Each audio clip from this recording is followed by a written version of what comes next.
Hello guys, कैसे हैं आप। यूनिवर्सल टारगेट में आपका स्वागत है। और आज का जो हमारा वीडियो है भारत के वन, यानी पूरे हमारे भारतवर्ष में वन जो होते हैं उसके पार्ट कितने होते हैं, कौन से वन कहाँ पाए जाते हैं, किसकी क्या खासियत है, उसके विषय में आज हम चर्चा करेंगे। ठीक है। तो भारत के वन की बात करें तो आपको पता होगा कि भारत जो है लगभग पूरे संपूर्ण 21%, वर्तमान में कितना है 34%, ठीक है, फैला हुआ। लेकिन ये रॉन्ग है या राइट है आप कमेंट करेंगे। ठीक है। और विश्व वानिकी दिवस कब मनाया जाता है, क्या आप किसी को पता है? वानिकी दिवस यानी वन दिवस, वानिकी दिवस कब मनाया जाता है? तो ये मनाया जाता है 21 मार्च को। ठीक है, ये इंपॉर्टेंट है, नोट कर लेंगे। अब देखिए, हम सबसे पहले आपको बता दें, ये मैप बनाया हूँ मैं इसलिए कि आपको समझने में आसानी कि कौन से वन कहाँ पाए जाते हैं। ठीक है, कौन से वन कहाँ पाए जाते हैं ये मैं समझा दूँ। उसके बाद मैं खासियत लिख दिया हूँ, क्योंकि अगर पूरा लिखता जाता तो वीडियो लंबी हो जाती, इसलिए मैं लिख दिया हूँ। आप बस आपको समझाऊंगा, पहले वन समझ लीजिए कौन से वन कहाँ पाए जाते हैं।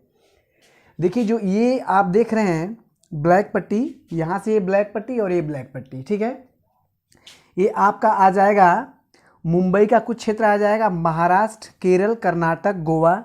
ठीक है, ये क्षेत्र जो आपके पाए जाएंगे। और यहाँ से कुछ तमिलनाडु का भाग, यहाँ पे आपके आ जाएंगे उड़ीसा, आंध्र प्रदेश, और यहाँ पे कोलकाता से पकड़ के सीधे आ जाएंगे पूर्व उत्तर हिमालय। ठीक है, तो ये जितने भी वन हैं, इस वन को क्या कहेंगे आप?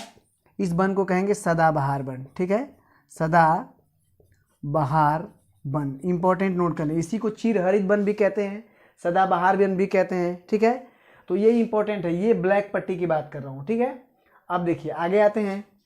ये जो वन है ये पूरा रेड में जो दिखाया हूँ आपको, ठीक है, ये रेड में जो दिखाया हूँ, इस वन को क्या कहते हैं? इस वन को कहते हैं पतझड़ वन। ठीक है, क्या कहते हैं?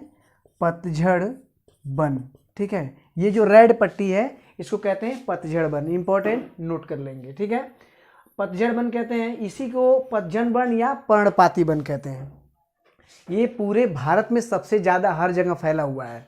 ठीक है, ये जो वन होता है, ये वन की खासियत होती है कि ये पौधे ही ऐसे होते हैं कि साल भर में एक बार अपने पत्ते झाड़ देते हैं। जैसे आम तौर पे यूपी में देख लीजिए, नीम के पत्ते हो गए, साल में एक बार पत्ते झड़ जाते हैं, उसके बाद पत्ते आ जाते हैं। तो ये क्या है? पर्णपाती वन के उदाहरण है। एक वन हो गया, दो वन हो गया। अब हम आएंगे मरुस्थली वन। ठीक है, इसको क्या कहेंगे? मरुस्थली वन, मरुस्थलीय वन।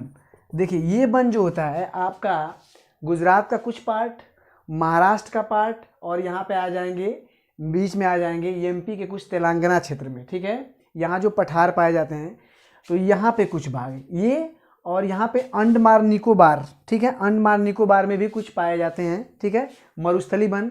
इसी मरुस्थली वन क्यों कहा जाता है? क्योंकि ये जल कम खर्च करते हैं। ठीक है, इनकी जड़ें लंबी होती है, इन्हीं को पतझड़ वन कहते हैं, या कांटेदार वन या झाड़ी वन, जो भी कह लीजिए, इसी वन को कहते हैं। ठीक है, तो ये हो गया आपका वन। अब ऊपर की जो ये पट्टी देख रहे हैं, ठीक है, ये ऊपर की जो पट्टी दे रहे हैं इसको क्या कहते हैं? पर्वतीय वन या शंकुधारी वन।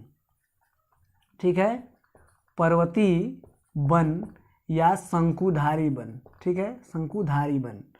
अब शंकुधारी वन की बात आ गई। ये शंकु क्या होता है? तो आपको पता होगा शंकु के बारे में। आप जब पर्वतों के क्षेत्र में जाएंगे तो बड़े बड़े आपको पौधे मिलेंगे। वो पौधे कैसे मिलेंगे मैं आपको बता देता हूँ। ये पौधे आपको ऐसे मिलेंगे। ठीक है, ऐसे क्यों मिलेंगे? कि ये बर्फ़ जब पड़ती है ना, ये बर्फ़ जब पड़ती है पर्वतों से, ऊपर से, आकाश से जब बर्फ़ पड़ती है तो बर्फ़ इसके ऊपर ही गिरती है। ठीक है, इसके ऊपर जब गिरती है तो ये पौधे ऐसे ना होकर पहले तो ऐसे होते हैं। ठीक है, लेकिन बर्फ़ गिरने से अपना आकार ये पौधे बदल लेते हैं। तो यही इसको कहते हैं शंकुधारी वन। ये पर्वत के क्षेत्र में आपके पाए जाते हैं। ठीक है, एक वन और होता है मैंग्रोव वन या डेल्टाई वन। ठीक है, यहाँ पे आपका डेल्टा सबसे बड़ा सुंदर डेल्टा है। ठीक है, तो उस वन का मैंग्रोव वन या डेल्टाई वन होता है। अब मैं थोड़ा सा शार्ट फार्मूला आपको बताता हूँ, किस वन में कितनी बारिश होती है, कौन से वन कैसे होते हैं। आप 5 मिनट ध्यान देंगे, वीडियो क्लियर हो जाएगी। ठीक है, देखिए ऊपर देखिए, सदाबहार वन, चिरहरित वन या शोला वन। इसको क्या कहते हैं? उष्णकटिबंधीय सदाबहार वन। उष्ण मीन क्या होता है? गर्म होता है, ठंडा होता है। ठीक है, तो इंपॉर्टेंट नोट कर लेंगे। शीतोष्ण आता है, शीतोष्ण या ठंडा, तो ये ठंडी एरिया में पाया जाता है। ठीक है, ये नोट कर लेंगे।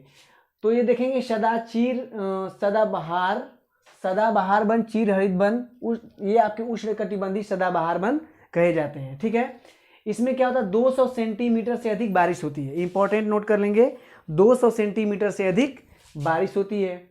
यह घने होते हैं, वर्ष भर हरे भरे रहते हैं। ये देख रहे हैं आप, यही इसी की बात कर रहा हूँ। ये घने होते हैं, बड़े तो होते ही हैं, घने भी होते हैं। सूर्य का प्रकाश जमीन पे नहीं पहुँच पाता है। ठीक है, ये भी इंपॉर्टेंट है, इसको नोट कर लेंगे आप। ठीक है, इनके पत्ते कभी झड़ते नहीं है साल भर, इसलिए अगर एक झड़ेगा तो तुरंत आ जाएगा, इसलिए कभी आपको दिखाई नहीं देगा कि ये पत्ता झड़ रहा है आ रहा है, इसलिए ये साल भर हरे भरे होते हैं। ठीक है, यहीं पे आप केरल में शांति घाटी पाई जाती है। ठीक है, आप जानते ही हैं, मैंने वीडियो बता भी दिया है। ऊंचे वृक्ष, जो लंबे लंबे वृक्ष होते हैं, यहीं पाए जाते हैं आपके। ठीक है, ये इस वन में, ये वन जो आपका दिखा रहा हूँ मैं, इसी वन में पाए जाते हैं। क्षेत्र कौन सा है? केरल, कर्नाटक, अंडमान निकोबार, पूर्वी हिमालय, ये पूर्वी हिमालय। पौधे कौन कौन से होते हैं ये नोट कर लेंगे, आम, रोजवुड, महोगनी, रबड़ इत्यादि, ताड़, बांस। ठीक है, बांस के भी पौधे आ जाते हैं। तो ये आपका हो गया सदाबहार वन, ये वाली पट्टी जो होगी आपकी सदाबहार वन। अगला देखिए, पर्णपाती या पतझड़ वन, पर्णपाती या पतझड़ वन। ठीक है, अब इंपॉर्टेंट कर लेंगे 70 से 200 सेंटीमीटर। ये क्या है? पतझड़ वन, यही भारत का सबसे बड़ा क्षेत्रफल ये बन ही लिए छेका हुआ है, इसको देख लेंगे। ठीक है, तो 70 से 200 सेंटीमीटर तक इसकी बारिश होती है। अब 70 से 200 सेंटीमीटर इसकी बारिश होती है, ये खासियत है। दूसरा, वर्ष में एक बार अपने पत्ते झाड़ देता है। ठीक है, यूपी में आ जाएंगे, यूपी से आप सीधे आ जाएंगे नीचे, आप कुछ बिहार का क्षेत्र पकड़ लेंगे, एमपी का कुछ क्षेत्र पकड़ लेंगे। तो ये सब क्या होता है, ये आपके आ जाते हैं। इसको दो प्रकार से बांटा गया है। कितने में बारिश होती है, बारिश का डिवाइड कर दिया गया है। क्या? आर्द्र पर्णपाती, शुष्क पर्णपाती। ठीक है, आर्द्र मीन्स क्या होता है? ठंडा। शुष्क मीन्स क्या होता है? गर्म। ठीक है, तो 170 से 200 सेंटीमीटर तक बारिश होती है। शुष्क पर्णपाती में क्या होता है? 120 से 200 सेंटीमीटर तक बारिश होती है। इंपॉर्टेंट नोट करें, भारत के सबसे बड़े क्षेत्रफल में यह वन पाया जाता है। और ये देखेंगे, पांचवा देखेंगे, आम। इसमें पौधे कौन से? आम, जामुन, महुआ, मरगद, त्रिफला, चंदन, नीम, सेमल, पीपल, बांस, गुल्लर, प्लास इत्यादि, ये पौधे आपके पाए जाते हैं इसमें। खास तौर से मैं ट्रिक बता देता हूँ, खास तौर से ज़्यादा फल पाए जाते हैं इस पूरे क्षेत्र में। ठीक है, आगे देखेंगे, जो तीसरा वाला है, ये तो पर्णपाती हो गया। जो तीसरा वाला है पर्वतीय वन या शंकुधारी हिमालयी वन, इसकी बात किया जा रहा है। पर्वतीय वन या शंकुधारी वन। देखिए, शंकुधारी मैंने बता दिया क्यों शंकुधारी होते हैं। अब देखिए, इसको टुंड्रा क्षेत्र बोलते हैं। ठीक है, टुंड्रा क्षेत्र क्यों बोलते हैं ये भी मैं आपको बता देता हूँ। यहाँ पे ज़्यादातर बर्फ़ पड़ते हैं। इंपॉर्टेंट नोट कर लेंगे, यहाँ क्या होता है? ज़्यादातर बर्फ़ पड़ते हैं। ठीक है, उसके बाद ऊंचाई बढ़ती है तो तापमान घटता है। जैसे आप पर्वतों पे ऊपर जाएंगे तो जैसे ऊंचाई बढ़ेगी तो तापमान क्या होता है? डाउन होता है। ठीक है, ऊंचाई बढ़ती है तो तापमान डाउन होता है। ठीक है, और जब आप ऊंचाई पे चले जाएंगे तो वहाँ पे मांस लाइकेन की घास पाई जाती है, और उसी घास जहाँ पाई जाती है उसी को क्या कहते हैं? टुंड्रा क्षेत्र कहते हैं। इंपॉर्टेंट है, इसको नोट कर लेंगे। आगे देखेंगे, जो चौथा वन है कांटेदार वन या झाड़ियाँ या मरुस्थली वन, ये वन है आपका।